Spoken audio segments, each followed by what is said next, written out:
Good afternoon, students.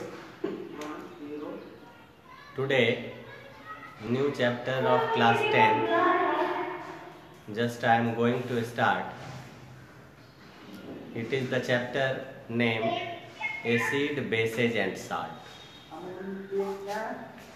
You are watching on the board topic acids, bases and salts.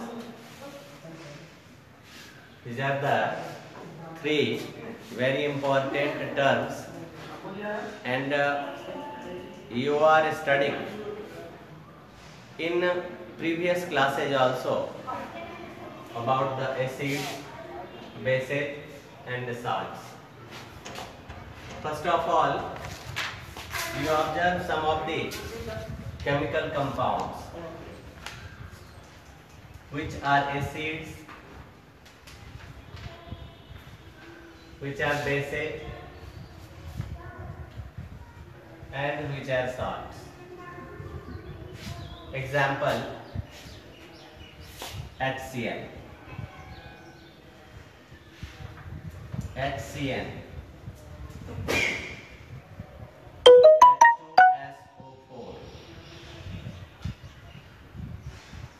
H2SO4, H2SO3, HNO3,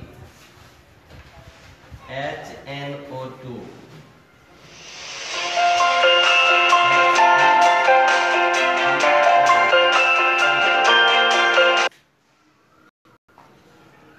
these are CH3COOH, CH3COOH, HCOOH.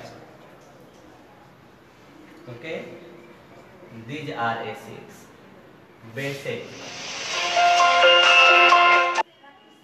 NaOH, KOH, MgOH whole twice, FeOH whole thrice, FeOH whole twice, ZnOH whole twice, PbOH whole twice. These are bases. And salt, NaCl, KCl, Na2SO4, K2SO4, NaNO3, CaNO3 whole twice, CaSO4. Some of the examples. First of all, I am giving examples, and from the examples I must conclude the acids, bases and salts are the chemical compounds. But what about the acids? Why they are called acids? What about bases? Why they are called bases? And what about salts? Why they are called salts? Then what are the properties? Physical properties and chemical properties. For all, physical properties and chemical properties. Yes, just you see, start from acids. This can be splitted up into H plus Cl minus, H plus Cn minus, 2H plus SO4 2 minus, 2H plus SO3 2 minus, H plus NO3 minus, H plus NO2 minus, H plus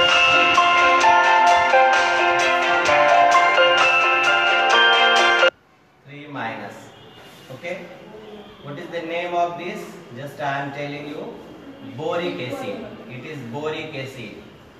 Name also must you know. What is the chemical name, chemical formula? These are the chemical formula.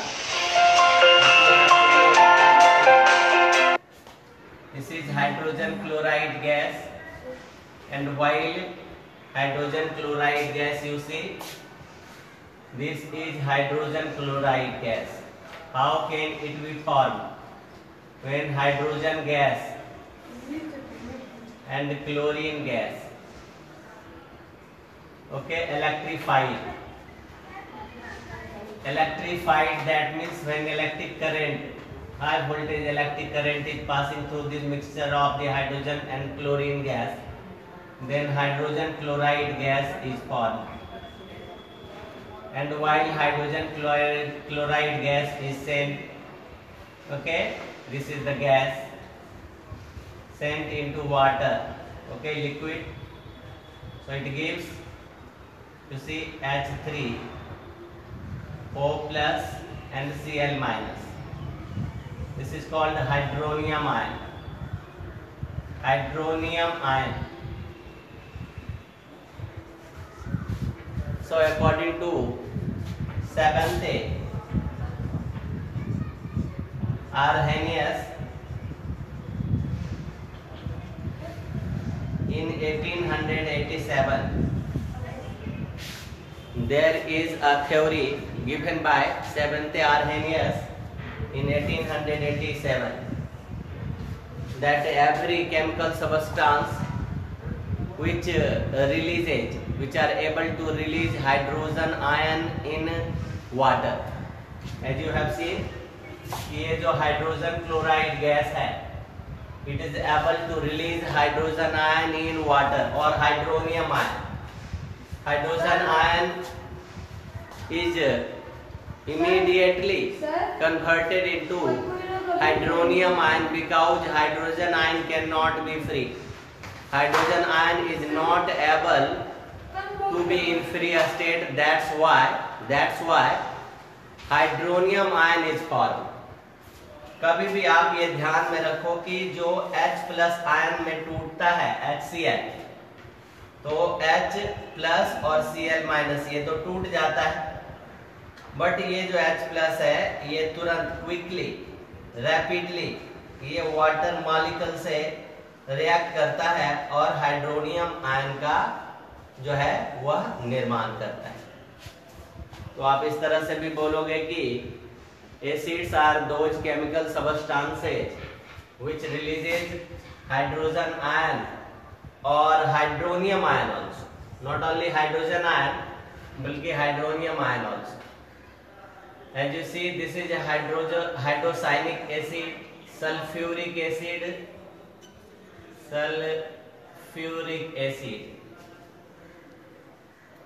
this is sulfurous acid,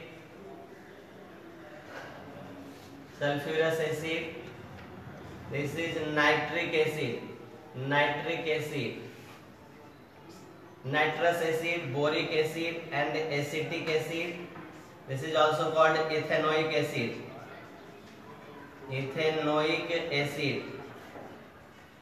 and it is formic acid.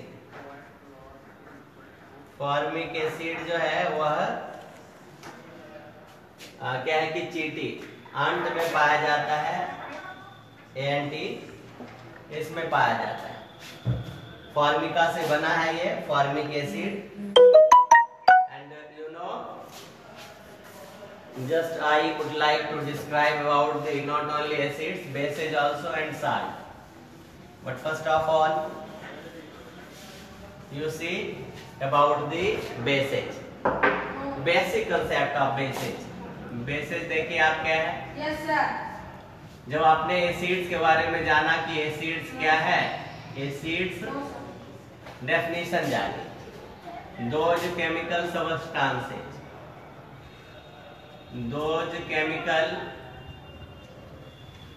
substances which contain replaceable hydrogen. कैसा hydrogen? replaceable hydrogen. when this hydrogen is is replaced by any metal. Sir 12. और कौन सा metal ये भी जानना है आपको कि क्या सभी मेटल, तो नो, सभी मेटल नहीं, only those metal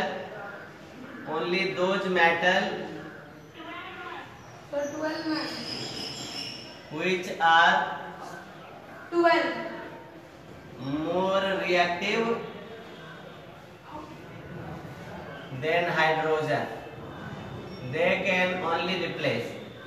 जो हाइड्रोजन से ज्यादा आपने देखा था, जो रिएक्टिविटी सीरीज ऑफ मेटल बताया था, पीएससी मार्जिनटल करके दिया और फिर हाइड्रोजन और फिर उसके नीचे, so just you remind in the previous class teaching कि जो metal more reactive than hydrogen है, they can only replace the hydrogen from the acid and is replaceable by any metal or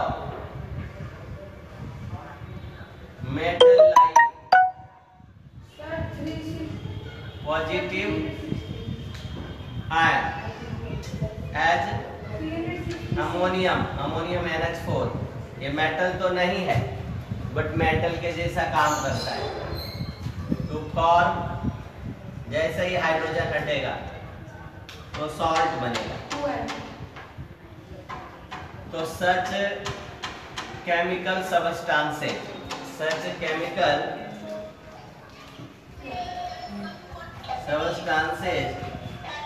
are called acids.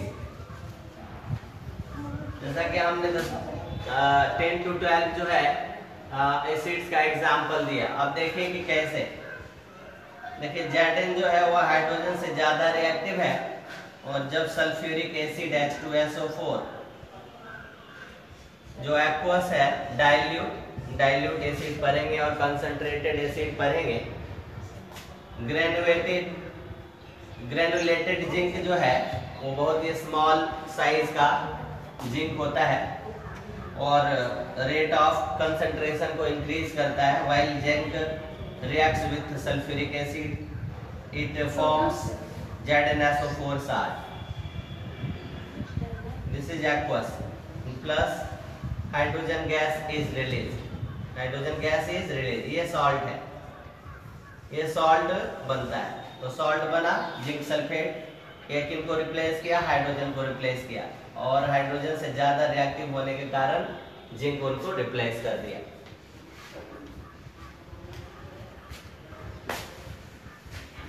तो इस तरह से आपने देखा कि एसिड। अब कुछ एसिड्स की प्रॉपर्टीज को हम लोग देखेंगे बट उसके पहले जानेंगे कि बेसिस क्या है। Bases, what are bases? तो देखिए बेसिस क्या है उसको भी जान लेना है। जिस तरह से हाइड्रोजन आयन का फॉर्मेशन होता है, एसिड्स का एक्वा सॉल्यूशन में हाइड्रोजन आयन या हाइड्रोनियम आयन का फॉर्मेशन होता है। उसी तरह से देखिए NaOH, जब NaOH का एक्वा सॉल्यूशन होगा, ये जो है सोडियम आयन Na+ और OH- यानी वो हाइड्रोक्साइड आयन देता है प्लस OH-। तो those chemical substances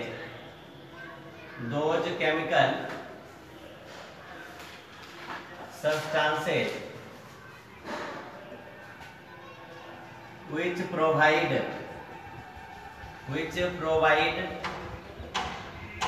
hydroxide ion यानी OH- ion in aqua solution. जब एक्वा सॉल्यूशन तैयार किया जाता है solution, then such chemical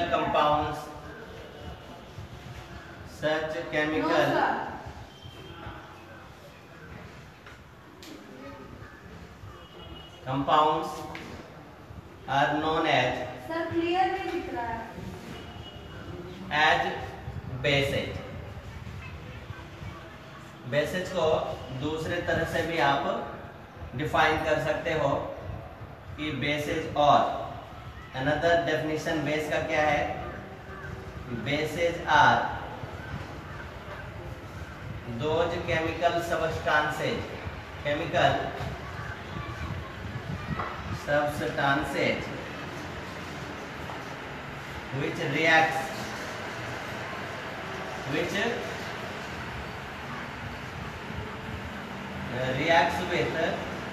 acids. इससे पहले आपने एसिड्स पढ़ा, तो बेसिस वो केमिकल सब्सटेंस है जो एसिड से रिएक्ट करता है to form salt.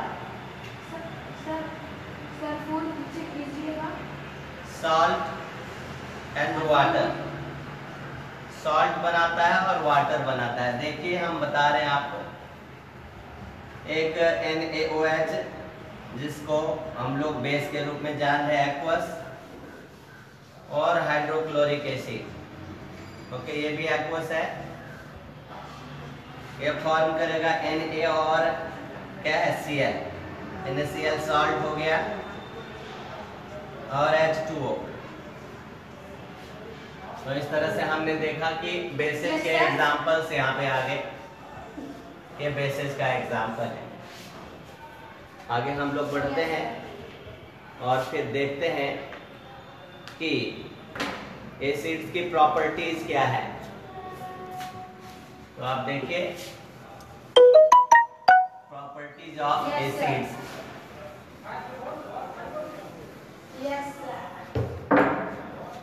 Properties of acids.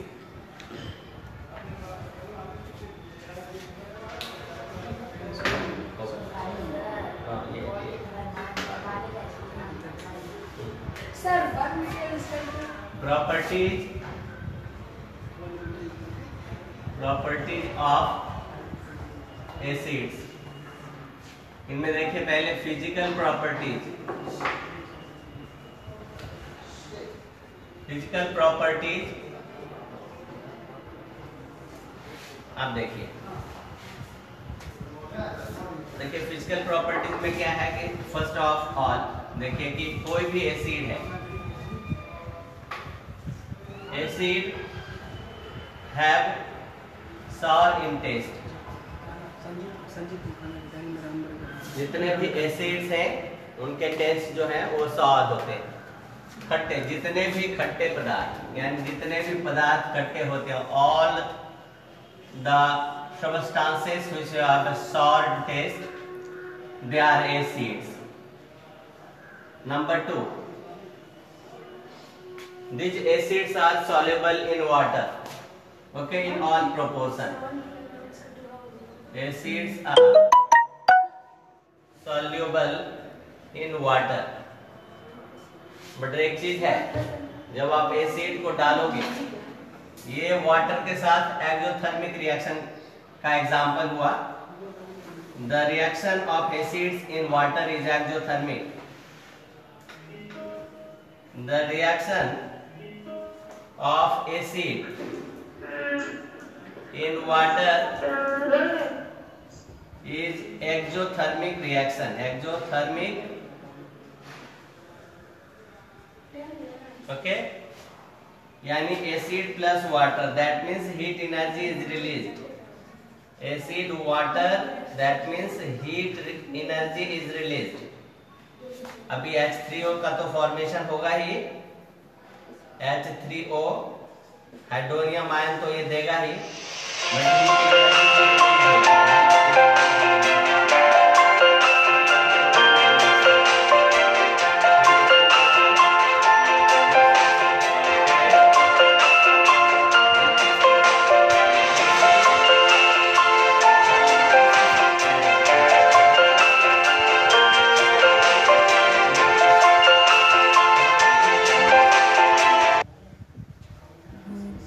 सबसे पहले तो ये हम बता देते हैं कि एसिड टर्न्स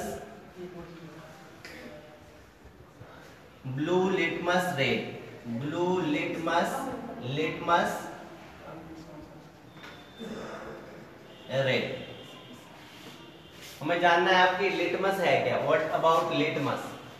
ये प्रॉपर्टीज हमने बताया, कुछ फिजिकल प्रॉपर्टीज, केमिकल प्रॉपर्टीज अभी नहीं बता रहा हूं। Later on I will discuss the chemical properties of the acids, but first of all we know the name litmus. What is litmus? What about litmus? So just going on discuss about litmus, we have to know the acid base indicator. Acid bases indicator. Before this, we have to know about the indicators. Indicators in term of acids and bases are known as acid base indicator. जो acid की पहचान कराता है, जो base की पहचान कराता है. इंडिकेटर यानी जो इंडिकेट करता है कि which substances are acid, which another are bases, which are salt. ये इंडिकेटर्स का काम है. बट इंडिकेटर्स जनरली एसिड्स और बेस के लिए यूज किया जाता है. और उसी में दो प्रकार का जो इंडिकेटर्स या तीन प्रकार का कहिए. फर्स्ट ऑफ ऑल देखिए artificial, natural indicators. Natural indicators और acid base indicator. Acid base indicator natural. And second synthetic और आर्टिफिशियल. सिंथेटिक और artificial indicator. And the third one olfactory indicators. ये अभी मैं जो बता रहा हूं, ये इंडिकेटर्स जो है वो तीन प्रकार के हैं. Natural indicators, synthetic indicators, olfactory indicators. क्या क्या है अब इसके बारे में मैं बता रहा हूं. नेचुरल इंडिकेटर्स हैं जो प्लांट्स या एनिमल्स के प्रोडक्ट हैं, यानी इनके सोर्स कोई प्लांट्स हैं, कोई एनिमल्स हैं. अब जैसे मैं लिटमस के बारे में बता रहा हूं कि litmus is one of the common natural indicator. What about litmus? तो litmus is one of the common acid base indicator. Acid base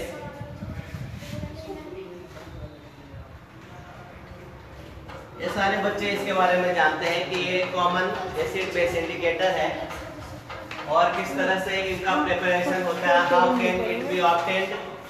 what is the source of the litmus? Litmus दो तरह से मिलता है. Litmus are found in two phases. One, litmus solution in the form of solution. Litmus solution and litmus paper.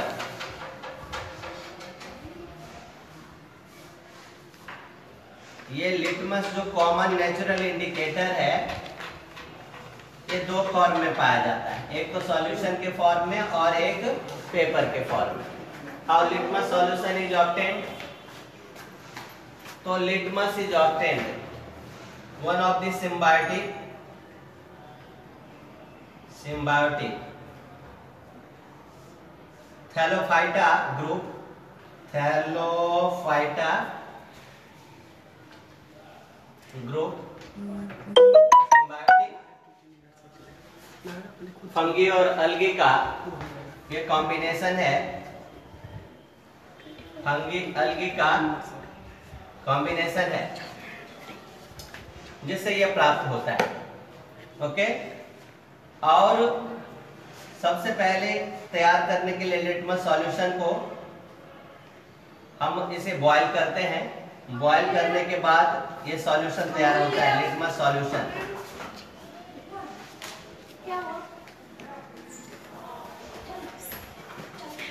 जिसका colour क्या होता है? Purple. Purple colour का होता है. अब ये सॉल्यूशन अगर एसिड में डाला तो एसिड में जाकर के ये ब्लू कलर बन जाता है. एसिड में ये ब्लू कलर के द्वारा आइडेंटिफाई होता है, सॉरी रेड कलर के द्वारा. जब एसिड में इसको डालते हैं तो यही पर्पल जो है एसिड में जाकर के रेड कलर देता है. और जब बेस में डालते हैं तो ये ब्लू कलर देता है। इसी लिटमस सॉल्यूशन में जब स्ट्रिप को डुबोते हैं, जैसे इसमें हमने स्ट्रिप को डाल दिया, पेपर स्ट्रिप होता है, फिर ये इस सॉल्यूशन को एब्जॉर्ब करता है। एब्जॉर्ब करने के बाद क्या करता है, फिर इसको ड्राई करते हैं तो ये तैयार हो जाता है लिटमस पेपर। यह है लिटमस पेपर।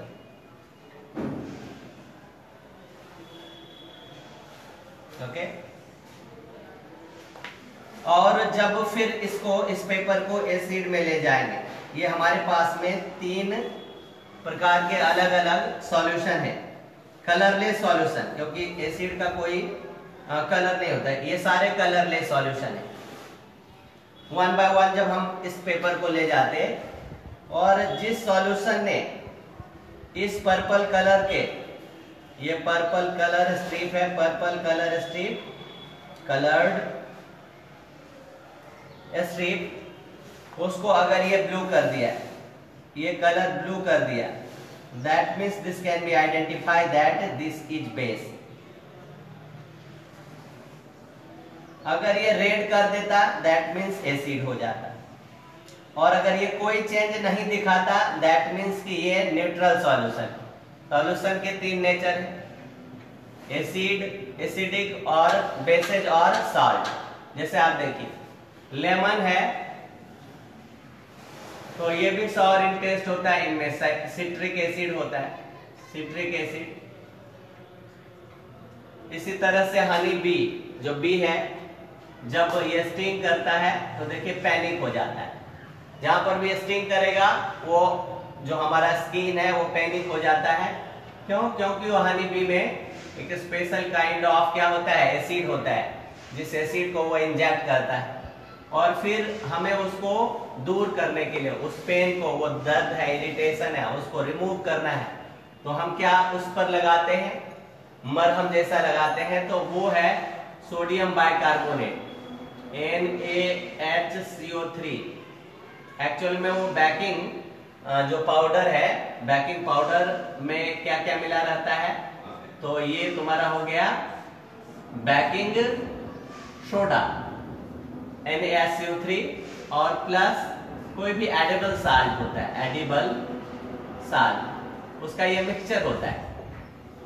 उसको जैसे ही लगाते हैं, इसका नेचर कैसा होता है, बेसिक।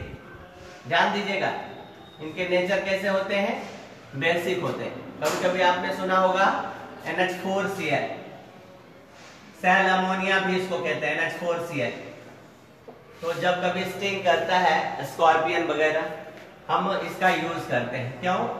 क्योंकि उस पेन को दूर करने के लिए ये जैसे ही लगाया जाता है। देखिए एक इस प्रकार का सॉल्ट हो गया, तो NH4OH plus HCl, that means क्या हो गया, ये है एसिडिक सॉल्ट। सॉल्ट में भी आप पढ़ेंगे तो सॉल्ट फैमिली के आधार पर सॉल्ट को जो है हम क्या करते हैं, ग्रेडेशन करते हैं। और एसिडिक सॉल्ट हो गया, बेसिक सॉल्ट हो गया, और डिफरेंट फैमिली का सॉल्ट, जैसे on the basis of metal member जो है उसका नॉमेनक्लेचर किया जाता है, on the basis of presence of जो नॉन मेटल मेंबर है उसके आधार पर। तो आगे हम उसको पढ़ेंगे। So students, today what I have described about the acids and the bases, some of the properties also, I hope you maintained it in notebooks, and tomorrow this will be continued. Till then, goodbye and have a nice day to you.